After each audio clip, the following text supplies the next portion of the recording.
The definition of a gentleman is someone who can play Tournemire, but chooses not to. This not very flattering sentence was said to me by a colleague in 2012, and it stuck with me. At that point, I'd heard of Charles Tournemire, but had never come across any of his works in concerts. Fast forward 2 years, and I made myself learn a piece of Tournemire. I learnt it, performed it in a concert, reflected on it, and concluded, I just don't get it. The style was like nothing else I'd encountered up to that point in my playing life. So nebulous, meandering, and dare I say it, a bit rambly. What was I missing? Well, today we're going to take a look at this curious composer, his mystical organ music, and an artist who was so inspired by what he heard that he spent a decade of his life transferring Tournemire's organ music from an audio to a visual medium. Welcome back to episode 2 of Chiff Chat, which of course is filmed in front of a live studio audience. Episode 2, the tricky second album, might be a bit light on laughs, but don't worry, it'll be crammed full of organ chat. Today I'm here in the organ loft of the London Oratory Church, and that's quite fitting because we're going to begin today's video with an RE lesson, so pay attention, this will be on the test. Are you chewing gum? I'm not going to go into great detail about all things liturgical, as it's quite complicated and I'll probably get it wrong. But at its most simplistic, there are two basic forms of the Roman Catholic rite of Mass. The pre-1969 Tridentine rite, or the extraordinary form, and the Novus Ordo, or the ordinary form, which is largely what is celebrated in Catholic churches around the world nowadays. For the sake of ease, we'll call them Old Rite and New Rite.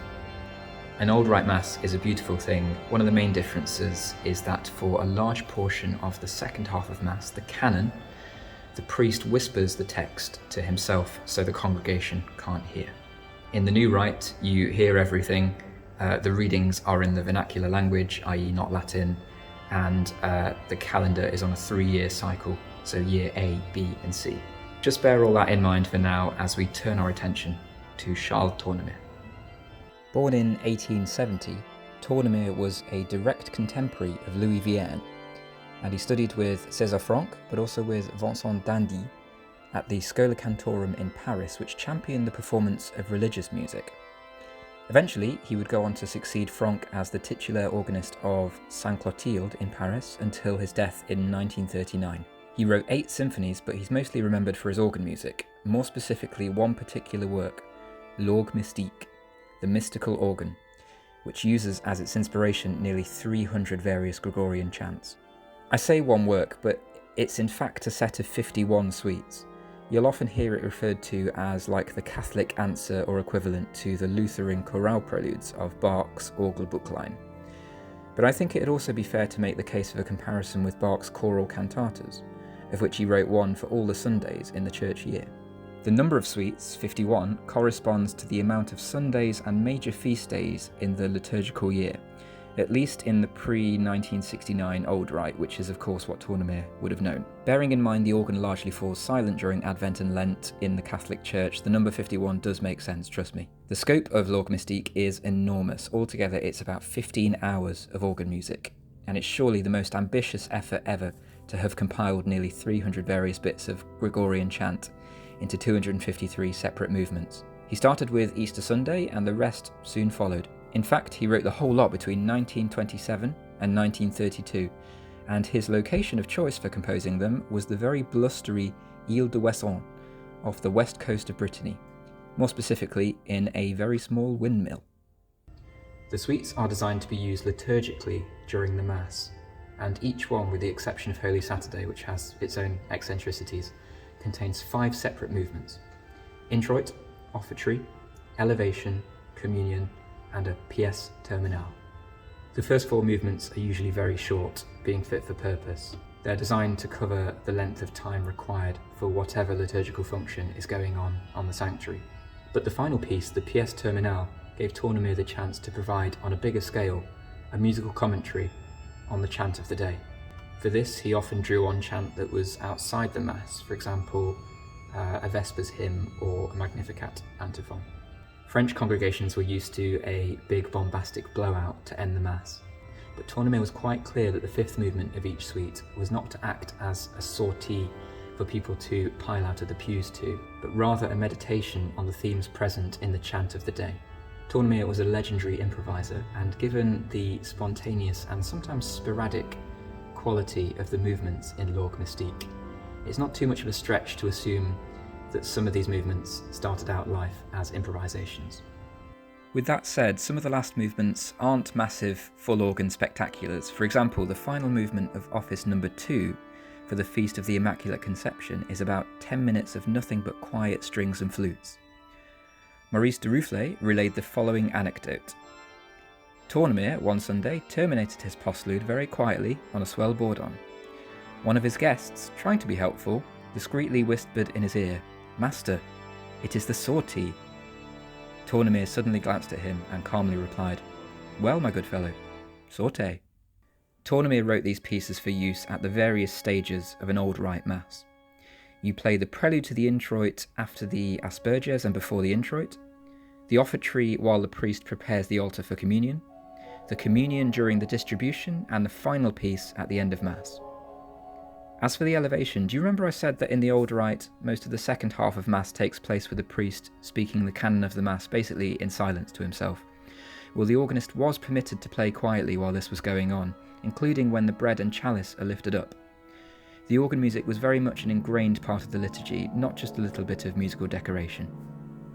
The fact that the rite of Mass was changed in such a big way in 1969 throws up problems for authentic liturgical performance of L'Orgue Mystique, not least because the calendar changed, so some chant now doesn't correspond to the right week.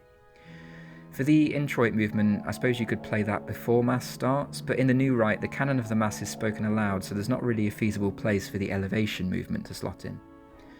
From 1969, priests had to be granted special permission to say the old rite, until 2007, when Pope Benedict XVI published a document called Summorum Pontificum, which once again allowed priests to legally say the old rite of Mass, which in turn reinvigorated interest in L'Orgue Mystique. As of 2021 though, Pope Francis has reinstated restrictions on priests saying old rite masses, so we're in a bit of a state of limbo with that at the moment. So that's all the liturgical background to the context of L'Orgue Mystique. I hope you're still with me. But what about musically, though? Tournemire's music certainly has a loyal fan base that's been growing gradually over the years, but he's still not as recognised in the organ canon as, say, Vienne or Vidal. Although there are certainly virtuosic elements to some of the pieces in L'Orgue Mystique, particularly the fifth movements, they are first and foremost liturgical pieces and not concert pieces. They just seem to make a lot more sense when you're in a cavernous church and the atmosphere is about 85% incense. The fact that the main motivic strands are Gregorian chant tends to give the music a timeless, almost improvisatory quality. Over the course of the 15 or so hours of organ music in L'Orgue Mystique, Tournemire does so many incredible things, creating a real synthesis between chant and organ. But when removed from the context, it's very easy for a first-time listener to come away feeling confused. Sometimes there are long periods of time where there's just a single strand of melody meandering around, or the sections dragging on because he's put the plain song in long notes in the pedal. Or often there's simply just no discernible tune. As my dad would say, there's not much to hang your hat on. Even some of Tournemire's most die-hard fans would admit that getting to the point wasn't always his strong suit. And on that note, I should get to the point myself and explain why I'm in the organ loft of the Oratory Church. Well, a British artist by the name of Tom Walker came across L'Orgue Mystique in the 1980s and was absolutely blown away by it, to such an extent that he took it upon himself to make pastel drawings of all 51 suites. Like Tournemire, he started with Easter Sunday, and the rest soon followed, and he completed the whole lot in the 10 years between 1986 and 1996. The medium used is pastel on black paper, and they all take the form of triptychs, that is to say 3 panels, which contain a total of 5 drawings: introit and offertory on the left, elevation and communion on the right, and the final movement taking pride of place in the central panel. Tom has a dedicated website to his artwork, and you can view every single triptych on there. They're highly detailed, very beautiful, sometimes quite abstract, but other times a little more overt with their meaning. We're very lucky to actually have one of these pastoral triptychs in the organ loft here at the Oratory. It's owned by our Director of Music, Patrick Russell.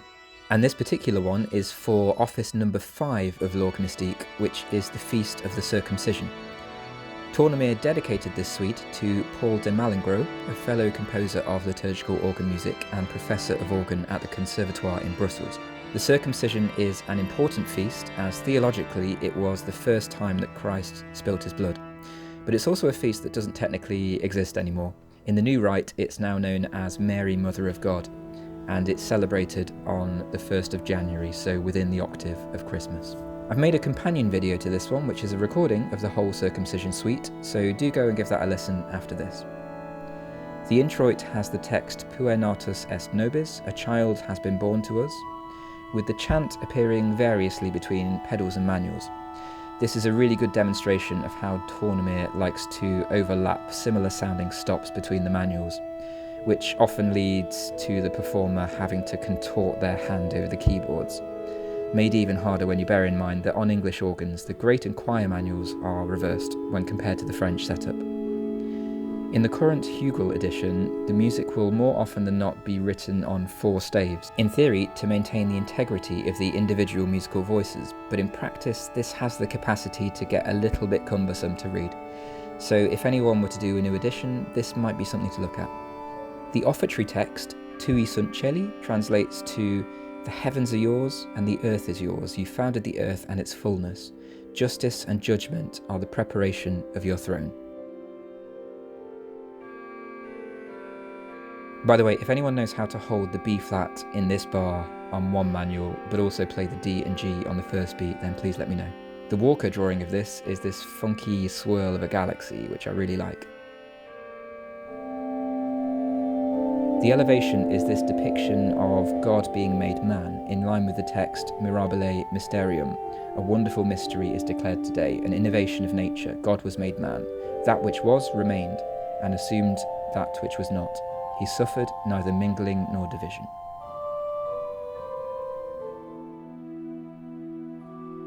The communion is this curious little hollow orb to go with the text, "All the ends of the earth have seen the salvation of our God." Musically, I think this might be my favourite movement of this particular Tournemire suite. It's really calm and atmospheric, with fantastically effective use of modal harmony. And finally, the main event, the middle panel. This is almost like you're lying on the floor of a cathedral looking up at these large columns, and I love the way the light from the 4 stained glass windows meets in the middle. Tournemire uses the Alleluia chant from the Mass of the Day, Multifari Olim Deus, but also the Magnificat antiphon from Vespers, Magnum Hereditas Mysterium, which actually mentions the temple of God in the text, so that's probably what's going on in the drawing. After a curious opening with staccato quavers accompanying the Alleluia chant in full, we then get a more chordal statement of the Magnificat chant, and they alternate for a bit. Gradually it opens up and becomes a miniature symphonic poem before dying away at the very end. I think it's important to mention that even if you don't take to the music of Tournemire, his music has something that every composer strives for, an individual voice that is distinctly theirs. When you hear a piece of Tournemire, there's no one else it could be. There are other Tom Walker drawings floating around London. I'm very grateful to Adrian Gunning, who's a fantastic Tournemire interpreter in his own right, for allowing me to see the ones he has in his house. He owns Office 31, the 6th Sunday after Pentecost, which depicts the angel of death visiting David. And also, probably my favourite one of all, Office number 2 for the Immaculate Conception, which takes the text of Ave Maris Stella quite literally, and has the Blessed Virgin Mary rising up out of the sea foam. Finally, I thought I'd just share some suggestions of further listening if any of this has made you interested in pursuing the organ music of Tournemire. Adrian Gunning has made some brilliant discs with fully Tournemire programmes, but the whole of l'Organistique is actually also right here on YouTube, played by Georges Desvalets. To start out, try Office number 2, the Immaculate Conception, Office number 11 for Candlemas, Office number 26 for Trinity Sunday, Office 35 for the Assumption, and the final Office 51, which has a majestic version of the Te Deum at the end. Well, that was a lot of information, so well done if you made it this far. So to go back to the quote at the beginning, the definition of a gentleman is someone who can play Tournemire but chooses not to. Well, I don't think that's entirely fair. Tournemire isn't a mainstream organ composer, and that's okay. His organ music doesn't belong in the concert hall, but rather as a devotional offering for the liturgy it was written for. Like any composer, there are hits and misses in his output, but if you're still on the fence about Tournemire, you should do yourself a favour and take an afternoon to get to know this really special music. It reminds me of that quote by English composer Arnold Bax: "You should try everything in this life once, except incest and folk dancing." Thanks for watching episode 2 of Chiff Chat. A reminder of the companion video to this one, which is a recording I made here at the Oratory of the whole of the Tournemire circumcision suite, so do check that out. Next video should be on Bach, so subscribe if you're new, would be great to have you around. And until next time, bye-bye.